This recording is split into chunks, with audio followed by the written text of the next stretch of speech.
Hi welcome back to the channel. ഇന്നത്തെ വീഡിയോയിൽ നമ്മൾ പറയാൻ ഉദ്ദേശിക്കുന്നതെന്ന് പറഞ്ഞു കഴിഞ്ഞാൽ പോളണ്ടിലെ ടാക്സ് സിസ്റ്റം ആണ്. അതായത് നമ്മൾ ഒരുപാട് ഡീറ്റെയിൽ ആയിട്ട് ഫൈനാൻഷ്യൽ കാര്യങ്ങളൊന്നും പറയുന്നില്ല. ജസ്റ്റ് ഒരു സാധാരണക്കാരന് ഇവിടെ വന്നു കഴിയുമ്പോൾ അറിയേണ്ട കുറച്ച് കാര്യങ്ങൾ, അതായത് ലൈക്ക് എങ്ങനെയാണ്, എന്തൊക്കെ ടൈപ്പ് ഉണ്ട്, അതുപോലെ തന്നെ എങ്ങനെയാണ് നമ്മൾ ടാക്സ് ക്ലിയറൻസ് ചെയ്യുന്നത്, അതുപോലെ ഇതിന്റെ ബെനിഫിറ്റ്സ് കാര്യങ്ങൾ, ഇത് നമ്മുടെ ഇന്ത്യയിലെ ടാക്സ് ക്ലിയറൻസ് സിസ്റ്റം, ഇവിടുത്തെ ടാക്സ് ഇത് തമ്മിൽ എങ്ങനെ നമുക്ക് കണക്ട് ചെയ്ത് ഈസി ആയിട്ട് മനസ്സിലാക്കാം. അങ്ങനെ ബേസിക് ആയിട്ടുള്ള കുറച്ച് കാര്യങ്ങൾ. നിങ്ങൾക്ക് ഇനി ഇതിനകത്ത് എന്തെങ്കിലും കൂടുതൽ ഡീറ്റെയിൽസ് വേണമെങ്കിൽ ചോദിച്ചാൽ മതി, നമുക്കത് ചെയ്യാവുന്നേ ഉള്ളൂ. സോ ഒരു ഓപ്പൺ ആയിട്ടുള്ള ഒരു കാര്യം പറഞ്ഞു കഴിഞ്ഞാൽ ഇത് ഭയങ്കര ഈസിയാണ് ഇവിടെ നമുക്ക് ടാക്സ് ക്ലിയറൻസ് ചെയ്യുന്നത്. നമുക്ക് ഓവർ കോംപ്ലിക്കേഷൻസിന്റെ കാര്യമൊന്നുമില്ല. നമുക്ക് എന്താ പറയാ, റാൻഡം 2-3 ക്ലിക്സ് ഉണ്ട്, ക്ലിക്സിൽ പരിപാടി ചെയ്യും. പക്ഷെ ഇതിന് പോലും 300 മുതൽ 500 സ്ലോട്ടി വരെ ചാർജ് ചെയ്യുന്ന ആളുകളുണ്ട്. സോ നിങ്ങൾ ചെയ്യേണ്ട കുറച്ച് കാര്യങ്ങൾ ചെയ്ത് കഴിഞ്ഞാൽ പിന്നെ നമുക്ക് എല്ലാ കാര്യങ്ങളും ഈസി ആയിരിക്കും. അതായത് നമ്മൾ കുറച്ച് കാര്യങ്ങൾ നമ്മൾ ഇതിന് മുമ്പ് ചെയ്യണം. അങ്ങനെ ചെയ്ത് കഴിഞ്ഞാൽ നമുക്കത് ഈസി ആയിട്ട് നമുക്ക് 2-3 ക്ലിക്ക് എല്ലാ കൊല്ലം നമുക്ക് ഈസി ആയിട്ട് 2-3 ക്ലിക്കിൽ പരിപാടി ചെയ്യും. നമ്മൾ ഈ പറഞ്ഞ പോലെ തല മറക്കേണ്ട ഒരു ആവശ്യമില്ല, ഇതുപോലെ പേയ്മെന്റ് കൊടുക്കേണ്ട ഒരു ആവശ്യമില്ല, നിങ്ങൾ ഡയറക്റ്റ് ടാക്സ് ഓഫീസിൽ പോകേണ്ട ഒരു ആവശ്യമില്ല.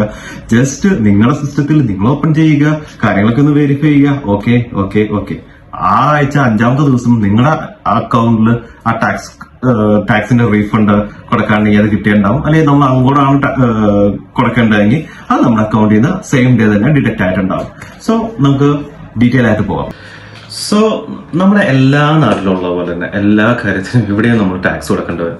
Personal income, corporative tax, forex tax, property tax, അങ്ങനെ വേണ്ട എല്ലാ കാര്യത്തിനും നമ്മൾ ടാക്സ് കൊടുക്കേണ്ടി വരും. അത് കൂടാതെ തന്നെ നമ്മൾ വാറ്റ് എന്ന് പറഞ്ഞു കഴിഞ്ഞാൽ അഡീഷണലി നമ്മൾ എന്ത് പ്രോഡക്റ്റ് വാങ്ങിയാലും നമ്മൾ ടാക്സ് കൊടുക്കേണ്ടി വരും. സോ ഇതൊക്കെ ജസ്റ്റ് ഒരു ബേസിക് ഇൻഫർമേഷൻ ആണ്. നമുക്ക് നോക്കേണ്ടതെന്ന് പറഞ്ഞാൽ മെയിൻ ആയിട്ടുള്ള tax system as A person എന്നുള്ള രീതിയിൽ ടാക്സ് സിസ്റ്റം അതെങ്ങനെയാണ് നമ്മുടെ നാടുമായിട്ട് കമ്പയർ ചെയ്യുമ്പോൾ എങ്ങനെയാണ് ഇത് കണക്ട് ചെയ്തിരിക്കുന്നത്, ഇതാണ് നമ്മൾ മെയിൻ ആയിട്ട് നോക്കുന്നത്. സോ ഈ വീഡിയോയിൽ പറയുന്ന എല്ലാ കാര്യങ്ങളും താഴെ കാണുന്ന ഗവൺമെന്റ് വെബ്സൈറ്റിന്റെ ബേസിലുള്ളതാണ്. സോ ഇത് മേ ബി ടാക്സ് റിലേറ്റഡ് കാര്യമുണ്ട്. ഇത് ഫ്യൂച്ചറിൽ ചിലപ്പോൾ 2-3 ഇയേഴ്സിന് ശേഷം ചിലപ്പോൾ ചേഞ്ച് ആവാം, ചിലപ്പോൾ വെരിഫൈ ചെയ്യാം. സോ എപ്പോഴും നമ്മൾ ഈ താഴെ കാണുന്ന ലിങ്കിലുള്ള വെബ്സൈറ്റിൽ നിങ്ങൾ സെർച്ച് ചെയ്ത ശേഷം മാത്രം കൺഫേം ചെയ്യുക. So starting with as an individual ആയിട്ടുള്ള ഒരാൾക്ക് നമ്മുടെ നാട്ടിലെ ആധാർ കാർഡ് പോലെ അല്ലെങ്കിൽ നമ്മുടെ പാൻ കാർഡ് നമ്പർ പോലെ അതായത് ഒരു യുണീക്ക് നമ്പർ ഉണ്ട്. അതിന്റെ പേരാണ് പെസൽ നമ്പർ എന്ന് പറയും. ആ ഒരു യുണീക്ക് നമ്പറാണ് നമുക്ക് എവിടെ പോയാലും, അതായത് ഇപ്പൊ നമ്മുടെ ജോബിലാണെങ്കിലും നമ്മളിപ്പോൾ പഠിക്കുന്ന സ്റ്റുഡന്റ് ആണെങ്കിലും നമ്മൾ എവിടെ പോയാലും ആ ഒരു നമ്പർ നമുക്ക് മാൻഡേറ്ററി ആണ്. അത് എല്ലായിടത്തും ചോദിക്കും. ഇനി രണ്ടാമത്തെ കാര്യം, അതുപോലെ തന്നെ കമ്പനികൾക്കുള്ള ഒരു നമ്പറാണ് നിപ് നമ്പർ. അതായത് ഏതെങ്കിലും കമ്പനി പോളണ്ടിൽ വാറ്റ് രജിസ്റ്റേർഡ് ചെയ്തിട്ടുണ്ടെങ്കിൽ അവർക്ക് കിട്ടുന്ന ഒരു നമ്പറാണ് നിപ് നമ്പർ എന്ന് പറഞ്ഞാൽ. അത് നമുക്ക് താഴെ കാണുന്ന വെബ്സൈറ്റിൽ നിങ്ങൾക്ക് സെർച്ച് ചെയ്ത് കഴിഞ്ഞാൽ അതിനെക്കുറിച്ചുള്ള ഡീറ്റെയിൽസ് കിട്ടും. നിങ്ങൾക്ക് ഏത് കമ്പനിയുടെ ആണെങ്കിൽ ഞാൻ മുമ്പത്തെ വീഡിയോയിൽ പറഞ്ഞതുപോലെ നിങ്ങൾക്ക് എല്ലാ കമ്പനികൾക്കും പോളണ്ടിൽ രജിസ്റ്റർ ആയിട്ടുള്ള എല്ലാ കമ്പനികൾക്കും നിപ് നമ്പർ ഉണ്ടാവും. സോ നിങ്ങൾക്ക് എന്ത് കമ്പനി വന്നാലും, വർക്ക് പെർമിറ്റ് വന്നാലും, എന്ത് ഡീറ്റെയിൽസ് പറഞ്ഞാലും ആ ഒരു നിപ് നമ്പർ വെച്ച് നിങ്ങൾക്ക് ആ കമ്പനിയുടെ ഫുൾ ജാതകം എടുക്കാവുന്നതാണ്. ഞാൻ ഏതൊരു മുമ്പത്തെ വീഡിയോയിൽ പറഞ്ഞ ഫൈനാൻഷ്യൽ ഡേറ്റ അല്ലെങ്കിൽ അവരുടെ ലീഗൽ ആക്ടിവിറ്റീസ്, അങ്ങനെ എല്ലാ ഡേറ്റയും നിങ്ങൾക്ക് ആ ഒരൊറ്റ നമ്പറിൽ നിന്ന് കിട്ടും. പിന്നെ അത് മാൻഡേറ്ററി ആണ്. അത് എല്ലാവരും നിങ്ങൾ ചോദിച്ചു കഴിഞ്ഞാൽ നിങ്ങൾക്ക് ഇപ്പോൾ ഒരു വർക്ക് പെർമിറ്റ് കിട്ടി ഒരു കമ്പനിയിലേക്ക് ജോയിൻ ചെയ്യുന്നതിന് മുമ്പ് നിങ്ങൾക്ക് അവരുടെ ആ ഒരു നമ്പർ ചോദിച്ചാൽ അവർ നിർബന്ധമായിട്ടും തരണം. അതൊരു സീക്രട്ട് നമ്പർ ഒന്നുമല്ല. സോ ഇതാണ് 2 കാര്യങ്ങൾ, പെസൽ, രണ്ടാമത്തെ കാര്യം നിപ് നമ്പർ. സോ നമ്മൾ പോളിഷ് ടാക്സ് സിസ്റ്റത്തിൽ നമ്മൾ 3 കാര്യങ്ങളാണ് അറിഞ്ഞിരിക്കേണ്ടത്. അതിൽ ആദ്യത്തെ വരുന്നത് PIT 11, PIT 36, PIT 37. PIT 11 എന്ന് പറഞ്ഞു കഴിഞ്ഞാൽ ഇത് ഓൾമോസ്റ്റ് നമ്മുടെ നാട്ടിലെ ഫോം 16 ആയിട്ട് ഈക്വൽ ആയിരിക്കും. അതായത് ബോത്ത് സെയിം കാര്യങ്ങൾ തന്നെ ആയിരിക്കും. അതായത് എൻ്റെ എംപ്ലോയർ എൻ്റെ സാലറിയിൽ നിന്നും അഡ്വാൻസ് ആയിട്ട് ഒരു സ്മോൾ എമൗണ്ട് കളക്ട് ചെയ്തിട്ട് ഇതെല്ലാം എന്താ പറയുക, ഒരു ആനുവൽ ഇയറിൽ സ്മോൾ എമൗണ്ട് കളക്ട് ചെയ്തിട്ട് അത് ഗവൺമെന്റിലേക്ക് അടയ്ക്കുന്നു. ആ ഒരു ഡേറ്റയാണ് ഈ പറഞ്ഞ PIT 11 എന്ന് പറയുന്നത്. അതായത് എനിക്ക് സാലറി കിട്ടുന്നതിന് മുമ്പ് തന്നെ അവർ ആ ഒരു എമൗണ്ട് ഡിഡക്ട് ചെയ്തിട്ടുണ്ടാവും, അത് ഗവൺമെന്റിലേക്ക് അടച്ചിട്ടുണ്ടാവും. അപ്പൊ ആ ഒരു കണക്ക്, അതായത് ഇത്ര എമൗണ്ടിൽ നിന്ന് ഇത്ര ഡിഡക്ട് ചെയ്ത് ഇത്ര ഗവൺമെന്റിലേക്ക് അടച്ചു എന്നുള്ള ഒരു കണക്ക്, ഒരു ആനുവൽ ഇയറിൽ ഇത്ര അടച്ചിട്ടുണ്ടെന്നുള്ള ഒരു കണക്കാണ് PIT 11 എന്ന് പറയുന്നത്. ഈ PIT 11 നമ്മളിപ്പോ ഒരു മന്ത് ആണെങ്കിൽ പോലും ഒരു ആനുവൽ ഇയറിൽ ഒരു കമ്പനിയിൽ വർക്ക് ചെയ്തു, അത് കഴിഞ്ഞിട്ട് പിന്നെ മാറി വേറെ കമ്പനിയിലേക്ക് മാറിയാൽ പോലും നമുക്ക് 2 PIT 11 ഡോക്യുമെന്റ്സ് വേണം നമുക്ക് ടാക്സ് ക്ലിയറൻസ് ചെയ്യാൻ വേണ്ടി. അതായത് നമ്മൾ 2 കമ്പനിയിൽ വർക്ക് ചെയ്തുകൊണ്ട് നമുക്ക് 2 PIT 11 ഉണ്ടാവും, PIT 11 ഫോം ഉണ്ടാവും. അതുപോലെ ഇപ്പോൾ 3 ആണെങ്കിൽ 3 ഉണ്ടാവും. ഇനി അടുത്ത കാര്യം എന്ന് പറഞ്ഞാൽ PIT 36 ആണ്. PIT 36 എന്ന് പറഞ്ഞു കഴിഞ്ഞാൽ അത് ആസ് എ ഫോറിനർ എന്നുള്ള കൺസിഡർ ചെയ്യുമ്പോൾ നമുക്ക് അത് വലിയ ഇമ്പോർട്ടൻസ് ഒന്നുമില്ല, ഒരു സാധാരണക്കാരെന്നുള്ള രീതിയിൽ. ഇതെന്ന് പറഞ്ഞു കഴിഞ്ഞാൽ നമുക്ക് എന്തെങ്കിലും ഔട്ട്സൈഡ് പോളണ്ടിൽ എന്തെങ്കിലും ഒരു ഇൻകം വരുന്നുണ്ടെങ്കിൽ ആ ഒരു കാറ്റഗറിയാണ് ഈ PIT 36 വരുന്നത്. പക്ഷെ നമ്മൾ മോസ്റ്റ്ലി എല്ലാം എന്ന് പറയുന്നത് നമ്മൾ നേരെ നാട്ടിലേക്കാണ് കാശ് അയക്കുന്നത്. അതുകൊണ്ട് മജോറിറ്റി ഓഫ് ആളുകളും ഈ ഒരു ഇതിൽ വരുന്നില്ല. പക്ഷെ എന്നാലും ഏതെങ്കിലും ബിസിനസ്സുകാർ ആരെങ്കിലും ഉണ്ടെങ്കിൽ അവർക്ക് മാത്രമാണ് ഈ ഒരു കാറ്റഗറി ഫോളോ ആവുന്നത്. ഇനി അടുത്താണ് PIT 37. PIT 37 എന്ന് പറഞ്ഞു കഴിഞ്ഞാൽ നമ്മുടെ സെൽഫ് ഡിക്ലറേഷൻ ആണ്. ഈ പറഞ്ഞ എമൗണ്ട്, അതായത് നമ്മുടെ കമ്പനി കൊടുത്തു എന്ന് പറഞ്ഞ ടാക്സ് ഓഫീസിലേക്ക് കൊടുത്തു എന്ന് പറഞ്ഞ എമൗണ്ട് എല്ലാം കറക്റ്റ് ആണെന്ന് പറഞ്ഞുകൊണ്ട് നമ്മൾ സെൽഫ് ഡിക്ലറേഷൻ കൊടുക്കുന്നതാണ് ഈ PIT 37 എന്ന് പറയുന്നത്. അതും നമുക്ക് എന്താ പറയുക, നമുക്ക് സിസ്റ്റത്തിൽ നമുക്ക് ഈസി ആയിട്ട് നമുക്ക് ഡയറക്റ്റ് ആയിട്ട് അങ്ങ് ചെയ്യാവുന്നതുള്ളൂ. അതുപോലെ തന്നെ ഈ PIT 37 ഏറ്റവും ബ്യൂട്ടി ഉള്ള കാര്യം എന്താണെന്ന് വെച്ച് കഴിഞ്ഞാൽ നമ്മൾ യൂഷ്വലി നോർമൽ സെൽഫ് ഇൻഡിവിജ്വൽ ആയിട്ട് നമ്മൾ ടാക്സ് ക്ലിയറൻസ് കൊടുക്കുകയാണെങ്കിൽ നമുക്ക് എന്താ പറയുക, നമുക്ക് അത്ര വലിയ റിട്ടേൺസ് ഒന്നും കിട്ടില്ല. മാക്സിമം പോയി കഴിഞ്ഞാൽ 600 to 1200 zloty കിട്ടിയാൽ ഭാഗ്യം. ചില സമയത്ത് നമുക്ക് അങ്ങോട്ട് കൊടുക്കേണ്ട വരും. പക്ഷേ നമ്മളൊരു വൈഫായിട്ട് നമ്മളിവിടെ സ്റ്റേ ചെയ്യുന്ന ഒരാളാണെന്ന് വിചാരിക്കുക, നമ്മുടെ വൈഫിന് ജോബില്ല, എന്നിരുന്നാൽ പോലും നമുക്ക് ഈ 2 പേരുടെ ഇതുമായിട്ട് നമുക്ക് എന്താ പറയുക, മ്യൂച്വലായിട്ട് നമുക്ക് ഈ PIT 37 നമുക്ക് ഇത് സബ്മിറ്റ് ചെയ്യാവുന്നതാണ്. അങ്ങനെ നമ്മൾ 2 പേരുടെ ഇത് ഡിക്ലെയർ ചെയ്യുമ്പോൾ നമുക്ക് പറയുന്നത് നല്ലൊരു എമൗണ്ട്, അത് ഇവൻ വൈഫിന് ജോലി ഇല്ലെങ്കിൽ പോലും അവരുടെ പേരിൽ 2 പേരുടെ ഇതെന്ന് പറഞ്ഞുകൊണ്ട് നമുക്ക് സബ്മിറ്റ് ചെയ്യാൻ പറ്റുന്നതാണ്. സോ നമുക്ക് അതുവഴി നമുക്ക് അത്യാവശ്യം നല്ലൊരു എമൗണ്ട് എന്താ പറയുക നമുക്ക് റിട്ടേൺ ആയിട്ട് കിട്ടുന്നതാണ്. ഇത്രയാണ് ഈ ഒരു 3 കാര്യത്തിലുള്ളത്. ഇനി ഇതിൽ ചിന്തിക്കേണ്ട വേറൊരു കാര്യം എന്ന് പറഞ്ഞു കഴിഞ്ഞാൽ, വൺസ് നിങ്ങൾ ഈ PIT 11 കാര്യം, PIT 11 നമുക്ക് ഞാൻ പറഞ്ഞ പോലെ തന്നെ നമുക്കത് നമ്മുടെ എംപ്ലോയർ ആണ് തരേണ്ടത്. അതായത് നമ്മൾ എവിടെയെങ്കിലും വർക്ക് ചെയ്തിട്ടുണ്ട് ഈ ഒരു ആനുവൽ പീരീഡിൽ, അപ്പൊ എംപ്ലോയർക്ക് മാൻഡേറ്ററി ആണ് നിങ്ങൾ അവിടെ കൊടുത്തേക്കുന്ന അഡ്രസ്സിലേക്ക് ഈ പറഞ്ഞ PIT 11 ഡോക്യുമെന്റ്സ് അയക്കണം എന്നുള്ളത്. ഇനി നിങ്ങളിപ്പോ എന്താ പറയുക, വേറെ സിറ്റി മാറി അങ്ങനെ വലിയൊരു സിറ്റുവേഷൻ വന്നു വിചാരിക്കുന്നതിന്റെ ഇടയ്ക്ക്, കാരണം നമുക്ക് നല്ലൊരു ഓപ്പർച്യൂണിറ്റി കിട്ടുമ്പോൾ നമ്മൾ മാറണം.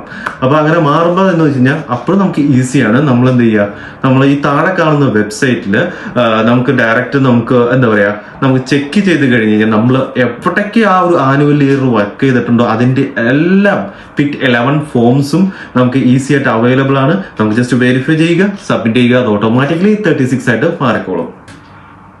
സോ നമ്മൾ പോളിഷ് ടാക്സ് സിസ്റ്റത്തിലേക്ക് പോകുന്നതിന് മുമ്പ് നമുക്ക് കുറച്ച് ഇമ്പോർട്ടൻ്റ് ആയിട്ടുള്ള കാര്യങ്ങൾ പറയണമെന്നുണ്ട്. അതായത് നമ്മുടെ സാലറി 30,000 zloty താഴെയാണെങ്കിൽ നമുക്ക് യാതൊരു ടാക്സും അടയ്ക്കേണ്ട ഒരു ആവശ്യമില്ല. നമ്മൾ എന്താ പറയാ, നമുക്ക് യാതൊരു ടാക്സും നമ്മൾ ലീഗലി അടയ്ക്കേണ്ട ഒരു ആവശ്യമില്ല. അതുപോലെ തന്നെ നിങ്ങളുടെ ഏജ് 26 ആണ്, നിങ്ങളുടെ സ്റ്റാറ്റസ് ഇവിടെ സ്റ്റുഡന്റ് ആണ്. 26 വയസ്സിന്റെ താഴെയായിട്ടാണെങ്കിലും നിങ്ങൾക്ക് യാതൊരു ടാക്സും ഈ രാജ്യത്ത് അടയ്ക്കേണ്ട ഒരു ആവശ്യമില്ല.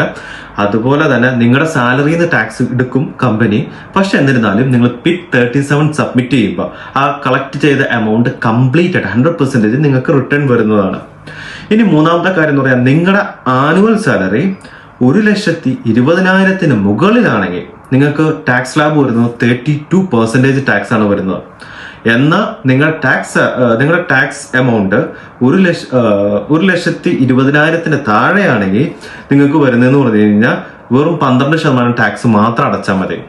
ഇനി ലാസ്റ്റ് എന്ന് പറഞ്ഞു കഴിഞ്ഞാൽ നമ്മൾ കപ്പിളായിട്ട് താമസിക്കുന്നവർക്ക് ഉള്ള ഒരു ബെനിഫിറ്റ് എന്ന് പറഞ്ഞാൽ നമ്മൾ PIT 37 ചെയ്യുമ്പോൾ എന്ന് വെച്ച് കഴിഞ്ഞാൽ നമ്മൾ എന്താ പറയാ, നമ്മുടെ സ്പോസിന്റെ, അതായത് സ്പോസിന് ജോബ് ഇല്ലേലും ഉണ്ടേലും ഇല്ലേലും നമ്മളത് ഒരുമിച്ചാണ് നമ്മൾ സബ്മിറ്റ് ചെയ്യുന്നത് എങ്കിൽ നമുക്കുള്ള ഒരു ബെനിഫിറ്റ് എന്താണെന്ന് വെച്ചാൽ നമ്മുടെ ടാക്സ് സ്ലാബ് വരുന്നത് എന്ന് പറഞ്ഞാൽ 2,40,000 ആയിരിക്കും. ഈ 2,40,000 മുകളിലേക്ക് വന്നാൽ മാത്രമാണ് നമ്മുടെ, അതായത് ടുഗദർ 2 പേരുടെ ഇൻകം, അത് ജോലി ഉണ്ടെങ്കിലും ഇല്ലേലും ഇവരുടെ ഇൻകം 2,40,000 മുകളിലേക്ക് വന്നാൽ മാത്രം നമ്മൾ 32% ടാക്സ് കൊടുത്താൽ മതി. അല്ലെങ്കിൽ സെയിം ലൈക്ക് നമ്മൾ പറയാ 12% ടാക്സ് ആണ് നമ്മൾ ലീഗലി കൊടുക്കേണ്ട ആവശ്യം ഉള്ളൂ. സോ ഇത്രയും കണ്ട ശേഷം നിങ്ങൾക്ക് കാര്യം മനസ്സിലായിട്ടുണ്ടാവും, നിങ്ങൾ ടാക്സ് കൊടുക്കാൻ എലിജിബിൾ ആണോ അല്ലയോ, അല്ലെങ്കിൽ പിന്നെ നിങ്ങൾക്കുള്ള ഒരു ബെനിഫിറ്റ്സ് എന്താണ് മുതലായ കാര്യങ്ങളൊക്കെ കുറിച്ച്. ഇനി നമുക്ക് നോക്കേണ്ടതെന്ന് പറഞ്ഞാൽ നമുക്ക് എങ്ങനെയാണ് ഈസി ആയിട്ട് നമുക്ക് നമ്മുടെ റൂമിൽ തന്നെ ഇരുന്ന് ടാക്സ് ഫയൽ ചെയ്യാന്നുള്ളത്. അതായത് ഞാൻ മുമ്പ് പറഞ്ഞ പോലെ തന്നെ നമ്മൾ പിറ്റ് 11 അതിപ്പോൾ നമ്മൾ എത്ര കമ്പനിയിൽ വർക്ക് ചെയ്തിട്ടുണ്ടെങ്കിൽ പോലും ആ ഒരു ഡോക്യുമെന്റ്സ് നമ്മൾ ആ കമ്പനിയിൽ കൊടുത്തേക്കുന്ന അഡ്രസ്സിലേക്ക് അവർ മാൻഡേറ്ററി ആയിട്ട് സെൻഡ് ചെയ്യണം എന്നുള്ളതാണ് വയ പോസ്റ്റൽ. അതുകൊണ്ട് അവരെന്ത് സംഭവിച്ചാലും നിങ്ങൾ അഡ്രസ്സ് മാറ്റിയിട്ടില്ലെങ്കിൽ നിങ്ങൾക്ക് ആ പഴയ അഡ്രസ്സിലേക്ക് വരും. നിങ്ങൾക്ക് ഇനി അഡ്രസ്സ് മാറ്റി പുതിയ അഡ്രസ്സ് കൊടുക്കണമെങ്കിൽ നിങ്ങൾ അവരോട് മെയിൽ അയച്ചു കഴിഞ്ഞാൽ അവരെന്താ പറയുക, ആ കമ്പനി നിങ്ങൾക്ക് പുതിയ അഡ്രസ്സിലേക്ക് ഈ പറഞ്ഞ പിറ്റ് 11 ഡോക്യുമെന്റ്സ് നിങ്ങൾക്ക് അയച്ചു തരും. സോ ഇതൊക്കെ എന്ന് പറഞ്ഞാൽ 2018-19 സമയത്തൊക്കെ നമ്മൾ വരുമ്പോഴാണ് ഈ ഒരു സിറ്റുവേഷനൊക്കെ. ഇന്നത്തെ ഒരു സമയത്ത് എന്ന് പറഞ്ഞു കഴിഞ്ഞാൽ നമുക്ക് ഈ പറഞ്ഞ പഴയ എംപ്ലോയറിനെ തപ്പിപ്പോകേണ്ട ഒരു ആവശ്യമില്ല, അവരെ ചേസ് ചെയ്യേണ്ട ഒരു ആവശ്യമില്ല, അങ്ങനെ ഒരു കാര്യമില്ല. നിങ്ങൾക്ക് ജസ്റ്റ് ഈ പറഞ്ഞ ബാങ്ക് അക്കൗണ്ടുകളിൽ ഏതെങ്കിലും ഒന്നിൽ നിങ്ങൾക്ക് ബാങ്ക് അക്കൗണ്ട് ഉണ്ടായാൽ മതി. സോ അതിന് നിങ്ങൾ ചെയ്യേണ്ടതെന്ന് പറഞ്ഞു കഴിഞ്ഞാൽ ഈ കാണുന്ന ലിസ്റ്റിലുള്ള ബാങ്കുകളിൽ നിങ്ങൾക്ക് ബാങ്ക് അക്കൗണ്ട് ഉണ്ടെന്ന് വിചാരിക്കുക. ഇത് മെജോറിറ്റി ഓഫ് ദ ടോപ്പ് ബാങ്കുകളാണ് പോയിട്ടുള്ളത്. ഈ ബാങ്ക് അക്കൗണ്ടിൽ നിങ്ങൾക്ക് ഏതെങ്കിലും ഒന്നിൽ ബാങ്ക് അക്കൗണ്ട് ഉണ്ടെങ്കിൽ നിങ്ങൾ നേരെ അവിടെ ചെല്ലുക. അവിടെ ചെന്ന് കഴിഞ്ഞിട്ട് അവിടുത്തെ ഒരു ആളോട് പറയുക നിങ്ങൾക്ക് ഒരു ട്രസ്റ്റഡ് പ്രൊഫൈൽ ക്രിയേറ്റ് ചെയ്യണമെന്ന് പറയുക. ട്രസ്റ്റഡ് പ്രൊഫൈൽ ക്രിയേറ്റ് ചെയ്യുക എന്ന് പറയുക. അപ്പോൾ അവർ നിങ്ങളുടെ പാസ്പോർട്ടും കാര്യങ്ങളും ഡേറ്റയും കാര്യങ്ങളൊക്കെ ചോദിക്കുന്നു. അങ്ങനെ അവർ നിങ്ങൾക്ക് ഒരു ട്രസ്റ്റഡ് പ്രൊഫൈൽ വയ ബാങ്ക് വഴി നിങ്ങൾക്ക് ക്രിയേറ്റ് ചെയ്ത് തരുന്നു. അത് ഓൾമോസ്റ്റ് ഒരു 2 ഡേയ്സിനുള്ളിൽ തന്നെ നിങ്ങൾക്ക് ഒരു കൺഫർമേഷൻ കിട്ടും നിങ്ങളുടെ ട്രസ്റ്റഡ് പ്രൊഫൈൽ ക്രിയേറ്റ് ആയെന്ന് പറഞ്ഞുകൊണ്ട്. ഇനി അതർ ഹാൻഡ്, ഇനി ഇതിങ്ങനെ ഒരു സിറ്റുവേഷൻ ഇല്ല, നിങ്ങൾക്ക് ബാങ്ക് വഴി ചെയ്യാൻ പറ്റില്ലെങ്കിൽ നിങ്ങൾ നേരെ ഇവിടുത്തെ ടാക്സ് ഓഫീസിൽ പോവുക. ടാക്സ് ഓഫീസിൽ നേരെ അപ്പോയിന്റ്മെന്റ് എടുക്കുക, ടാക്സ് ഓഫീസിൽ പോവുക. അവിടെ ചെന്ന് കഴിഞ്ഞ് കഴിഞ്ഞാൽ വിത്തിൻ ഡേ കൊണ്ട് തന്നെ നിങ്ങളുടെ ട്രസ്റ്റഡ് പ്രൊഫൈൽ നിങ്ങൾക്ക് ക്രിയേറ്റ് ചെയ്ത് തരുന്നതായിരിക്കും. ഈ ട്രസ്റ്റഡ് പ്രൊഫൈൽ എപ്പോഴും നമുക്ക് ഫ്യൂച്ചറിലേക്ക് ആവശ്യമുള്ളതാണ്. നമ്മുടെ ഒരുപാട് പണി നമ്മൾ ഈ ഗവൺമെന്റ് ഓഫീസിൽ പോയി ക്യൂ നിൽക്കുന്നുള്ള ഒരുപാട് പണികൾ ഈ പറഞ്ഞ ട്രസ്റ്റഡ് പ്രൊഫൈൽ ഉണ്ടെങ്കിൽ നമുക്ക് ഈസി ആയിട്ട് ബൈപ്പാസ് ചെയ്ത് പോകാൻ പറ്റും. അതായത് നമുക്ക് നമ്മുടെ സിസ്റ്റത്തിൽ നിന്ന് തന്നെ നമുക്ക് വേണ്ട എല്ലാ ഡേറ്റയും നമുക്ക് നേരെ ഡൗൺലോഡ് ചെയ്തെടുക്കാവുന്നേ ഉള്ളൂ. നമുക്കൊരു രൂപ പോലും ചിലവില്ല. ആകെ ഉള്ള ഒറ്റ കാര്യം എന്ന് പറഞ്ഞാൽ ഈ ഒരു ട്രസ്റ്റഡ് പ്രൊഫൈൽ ക്രിയേറ്റ് ചെയ്യുക എന്നുള്ളതാണ്. അതിൽ 2 ഓപ്ഷൻ ഉണ്ട്. ഒന്നല്ലെങ്കിൽ നിങ്ങളുടെ ബാങ്ക് അക്കൗണ്ട്, ഇപ്പം ഞാൻ മുമ്പ് പറഞ്ഞ പോലെയുള്ള ഏതെങ്കിലും ബാങ്കിൽ ബാങ്ക് അക്കൗണ്ട് ഉണ്ടെങ്കിൽ നേരെ അവിടെ ചെല്ലുക, പാസ്പോർട്ട് കൊടുക്കുക, ട്രസ്റ്റഡ് പ്രൊഫൈൽ ക്രിയേറ്റ് ചെയ്യുക. ഇതല്ലെങ്കിൽ നേരെ നിങ്ങൾ ടാക്സ് ഓഫീസിൽ ചെല്ലുക, പാസ്പോർട്ട് കൊടുക്കുക, ട്രസ്റ്റഡ് പ്രൊഫൈൽ ക്രിയേറ്റ് ചെയ്യുക. അങ്ങനെ ട്രസ്റ്റഡ് പ്രൊഫൈൽ ഫസ്റ്റ് ക്രിയേറ്റ് ചെയ്യുക. സോ നിങ്ങൾ നിങ്ങൾക്ക് എന്താ പറയുക ട്രസ്റ്റഡ് പ്രൊഫൈൽ ക്രിയേറ്റ് ചെയ്ത ശേഷം നിങ്ങൾ പോകേണ്ടതെന്ന് പറഞ്ഞു കഴിഞ്ഞാൽ ഈ ഒരു വെബ്സൈറ്റിൽ, അതായത് podatki.government.pl ഈ ഒരു വെബ്സൈറ്റിൽ നിങ്ങൾ നേരെ ലോഗിൻ ചെയ്യുക. അപ്പോൾ തന്നെ നിങ്ങൾക്ക് ഇവിടെ കാണാം എല്ലാ ഡീറ്റെയിൽസ്, അതായത് ഏതൊക്കെ ടൈപ്പ് പിറ്റും കാര്യങ്ങളും എന്തൊക്കെയാണെന്നുള്ള കാര്യങ്ങൾ നിങ്ങൾക്ക് എല്ലാം കാണാവുന്നതാണ്.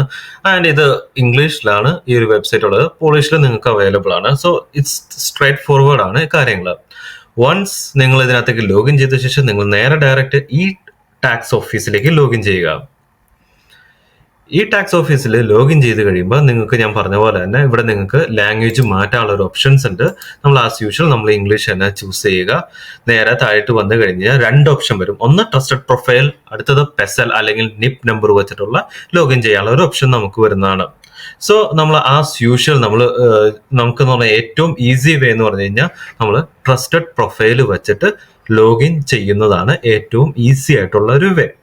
സോ നമ്മളത് വീണ്ടും ഓപ്പൺ ആയി വന്നു. നമുക്ക് ഈ പറഞ്ഞ പോലെ തന്നെ എന്താ പറയുക ഗൂഗിൾ ട്രാൻസ്ലേറ്ററിന്റെ ഹെൽപ്പോട് കൂടി നമുക്ക് ഡയറക്റ്റ് നമുക്ക് പറയാം നമ്മുടെ ഈ ട്രസ്റ്റഡ് പ്രൊഫൈലിലേക്ക് നമുക്ക് ലോഗിൻ ചെയ്യാവുന്നതാണ്. ഇതാണ് ഈ ഒരു വെബ്സൈറ്റ്. ഈ വെബ്സൈറ്റ് എന്ന് പറഞ്ഞു കഴിഞ്ഞാൽ ഈ ടാക്സ് ഓഫീസിന്റെ ഏറ്റവും ഈസി ആയിട്ടുള്ളതാണ്. നമുക്ക് just random couple of clicks മാത്രം മതി നമുക്ക് ഇതിനകത്ത് കാര്യങ്ങളൊക്കെ അറിയാൻ വേണ്ടി. ഇതിലെന്ന് പറഞ്ഞു കഴിഞ്ഞാൽ എനിക്കിത് നിങ്ങൾക്ക് കാട്ടിത്തരാൻ പറ്റില്ല. കാരണം എന്താണെന്ന് വെച്ച് കഴിഞ്ഞാൽ ഞാൻ ഓൾറെഡി സബ്മിറ്റ് ചെയ്തത് കൊണ്ട് ഞാൻ ഇതിനകത്ത് ഡേറ്റ നോക്കിയിട്ട് കാണുന്നില്ല. പക്ഷെ എന്നിരുന്നാലും ഞാൻ സിമ്പിളായിട്ട് നിങ്ങൾക്ക് ഇത് പറഞ്ഞു തരാം.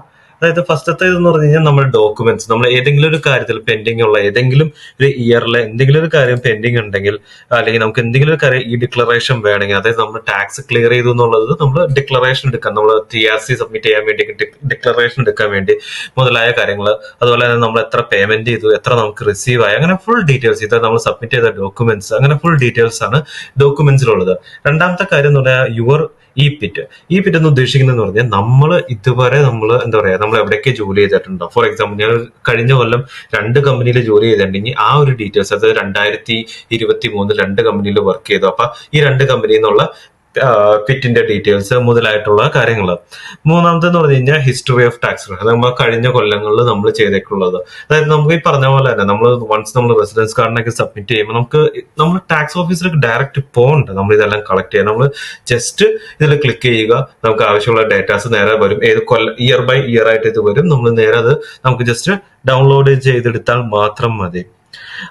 പിന്നെയുള്ള കാര്യങ്ങൾ എന്ന് പറഞ്ഞാൽ ടാക്സ് റീഫണ്ട് ആണ്. ടാക്സ് റീഫണ്ടിൽ എന്ന് പറഞ്ഞാൽ നമുക്ക് എത്ര പേയ്മെന്റ് നമുക്ക് ഇങ്ങോട്ട് കിട്ടിയെന്നുള്ളത്, അതായത് നമ്മൾ ആനുവലി നമ്മുടെ എംപ്ലോയർ പിറ്റി 11 സബ്മിറ്റ് ചെയ്തേക്കുന്ന എമൗണ്ടും ആക്ച്വൽ നമ്മുടെ ടാക്സ് എമൗണ്ടുമായിട്ട് കമ്പയർ ചെയ്ത ശേഷം എത്ര എമൗണ്ട് വരുന്നു എന്നുള്ളതാണ് ഇതിൽ പറയുന്നത്. ആൻഡ് പിന്നെ ഉള്ളതെന്ന് പറഞ്ഞു കഴിഞ്ഞാൽ ഓൺലൈൻ പേയ്മെന്റ്, നമ്മൾ അങ്ങോട്ട് അടച്ച കാര്യങ്ങൾ മുതലായ ഡീറ്റെയിൽസ് ഒക്കെയാണ് ഇതിനകത്ത് പറയുന്നത്. ഇതെല്ലാം നമുക്ക് നേരെ സ്ട്രൈറ്റ് ഫോർവേഡ് ആണ്. ഇതിൽ നിങ്ങൾക്ക് ആർക്കെങ്കിലും ആൾക്ക് ഡൗട്ട് ഉണ്ടെങ്കിൽ എനിക്ക് ജസ്റ്റ് മെസ്സേജ് അയച്ചാൽ മതി. നമുക്കിതൊരു 10-15 മിനിറ്റ് കൊണ്ട് നമുക്ക് ഈ ടാക്സ് നമുക്ക് ഡയറക്റ്റ് സിസ്റ്റത്തിൽ തന്നെ നമുക്ക് ചെയ്യാവുന്ന കാര്യമുള്ളൂ. സോ ഇത്രയൊക്കെയാണ് ഈ ഒരു വീഡിയോയിൽ പറയുന്നത്. ഇനി എന്തെങ്കിലും ഒരു കാര്യം നിങ്ങൾക്ക് ആവശ്യമുണ്ടെങ്കിൽ, നിങ്ങൾക്ക് എന്തെങ്കിലും ഡൗട്ട് ഉണ്ടെങ്കിൽ നിങ്ങൾ ജസ്റ്റ് എനിക്ക് മെസ്സേജ് അയച്ചാൽ മതി. So thanks for watching. By.